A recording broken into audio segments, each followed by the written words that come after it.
Hi and welcome back to another Ukraine war news update today. Ukraine's Defense Minister Denis Shmyhal says fortification efforts are ongoing across all frontline regions. Over 2,100 platoon strongpoints, 3,000 kilometers of anti-tank ditches, 1,000 kilometers of concrete barriers, 16,000 kilometers of Odesa razor wire, and 4,300 kilometers of low-profile obstacles have been built.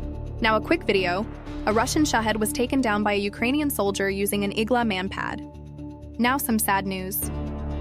This video shows the moment of a Shahed's arrival on the bridge in Mayaki on the Odesa-Reni highway. Sadly, a car with a mother and children was hit. The mother died, but the children survived. Putin continues to destroy innocent lives.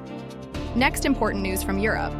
Zelensky says the EU's €90 billion support package is unprecedented and strengthens Ukraine's position in peace talks. The funds, allocated for 2026-2027, represent more than just financial aid. They show Europe's political strength and unity, he added. Ukraine expects to tap into all €210 billion of frozen Russian assets and will only repay the interest-free loan if Russia pays reparations. This, he said, is a major victory not only in economic terms but also geopolitically. European leaders have proven their resolve and integrity by backing Ukraine with such a bold and unified decision. Now some very interesting footage just released. The BBC's crew visited a secret facility producing Ukraine's Flamingo cruise missile and long-range drones. To protect the location, the reporter Jonathan Beale was blindfolded en route, and no footage was taken that could reveal the site. The project remains one of Ukraine's most guarded defense efforts. These projects could be the difference between winning and losing this war. A substation in Aksai, Rostov region, erupted in flames following a drone strike causing explosions. Power and heating were cut off in parts of the city. Soon after, another substation in Kursk caught fire. Next, mile after mile of destroyed Russian equipment in the Dobropilya direction. Russia's losses are massive. It's becoming very obvious why donkeys and horses are now becoming a common sight at the front line. Russian tankers are so afraid of Ukrainian drones that they no longer sail directly across the Black Sea, according to Bloomberg. To hide, they hug the coasts of Georgia and Turkey.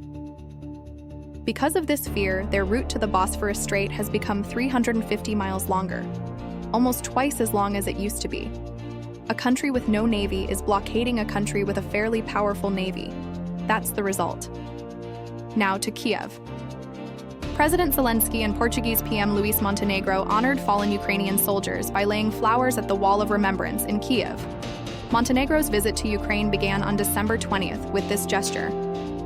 Next up, Ukrainian drone operators from the 427th Separate Regiment of Unmanned Systems RAROG stopped a Russian assault in the Donetsk direction, destroying tanks, armored vehicles, and an MTU-20 bridge layer that was meant to enable the advance.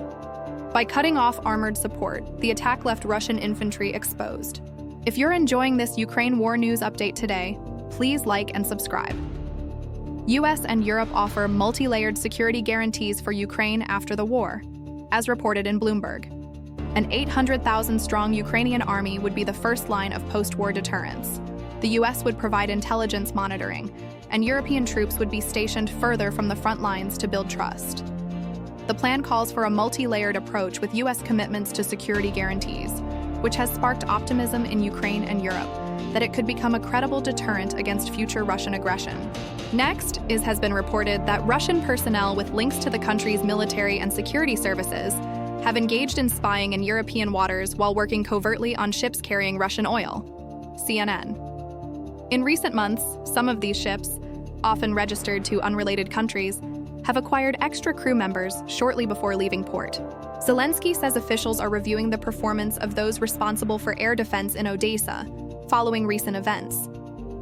Vice PM Kuleba and Deputy Head of the Office of the President, Viktor Mikita, are on site, coordinating efforts with local authorities as the investigation continues.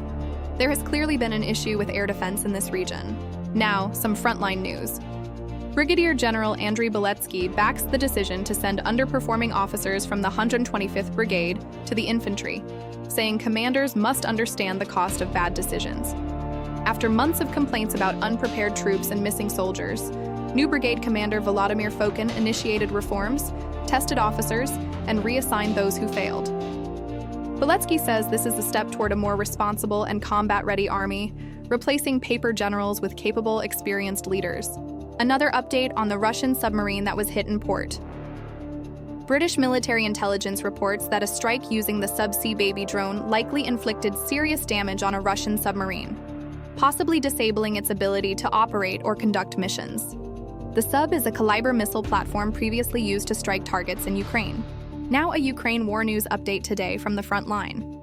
Russian forces crossed into Ukraine near the village of Hrabovsky in Sumy region and abducted over 50 civilians.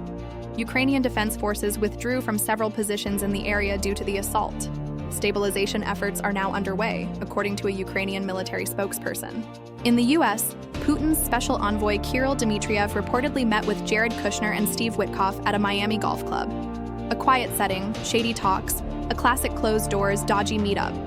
I wonder what deals they were making at the cost of Ukraine.